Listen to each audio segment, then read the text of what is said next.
Hey everyone, today I'm going to tell you about Aima Wars, Steampunk and Orcs, a new game that was flying under the radar until recently, pun intended. This truly is a game about flying, placing you at the helm of fantasy aircraft as you fight to develop your settlement and expand your faction. It's an evolution of the concept created by developer Dip Online for Luckcatchers, and it's also set in a treacherous world where you get to be a pirate, traitor, or whatever role you choose to play. But first and foremost, full disclosure, this video is sponsored, so we'll focus on the features of the game and hopefully you'll enjoy what you see. If you do, you know how it goes. Hit that link in the video description and you'll be taken to the game download page. Let me start by saying that Aima Wars, Steampunk and Orcs isn't a game aimed at the trigger-happy among you. It's a game that asks for your time and commitment in order to unveil its most intricate features. Granted, we didn't reach the most thrilling parts of it yet, but we got to explore a bit of this world and the idea seems interesting enough to get a few players waging war up there in the skies. First and foremost, you have to pick your side of the barricade. Will you fight for the Empire of People or the Union of Orcs? Your choice will determine where you begin your adventure and the type of ships at your disposal. But no matter what, you'll enter a huge world comprised of several cities spread across a few islands, with a long-lasting territory war between the two factions. You're thrown into this warfare without many abilities or knowledge, but soon you'll get to unlock new skills and become an active power in this conflict. The interface looks a bit more complex than it actually is. Perhaps it looks a bit rudimentary for some players, but at least it does without all those unnecessary bells and whistles that can become distracting. Take your time to learn where all the important bits are, follow the tutorial the best that you can, and you should be ready to take to the skies in no time. Your first ship will take you through the dense, cloudy skies as you search for your role in the war. One of the vital aspects in the game is the resource war.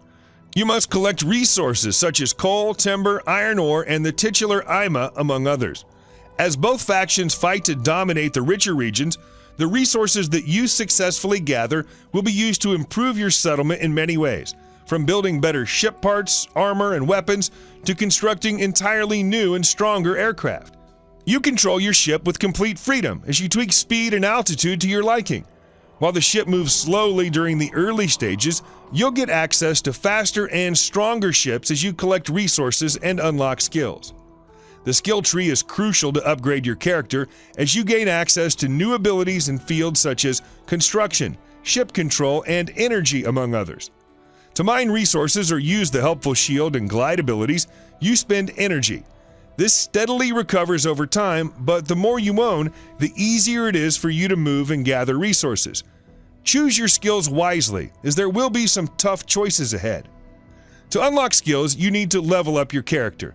You can do this by completing achievements, which could be simple tasks like extracting resources or shooting dragons, or tough ordeals like taking down enemy ships. You should go for the most obvious ones first, by collecting resources or shooting down dragons without second thought. These winged creatures don't pose much of a challenge to your blatantly weak first ship, so don't neglect to eliminate each dragon that looms on the horizon. You can choose between a few weapons for your ship, but firing is automated.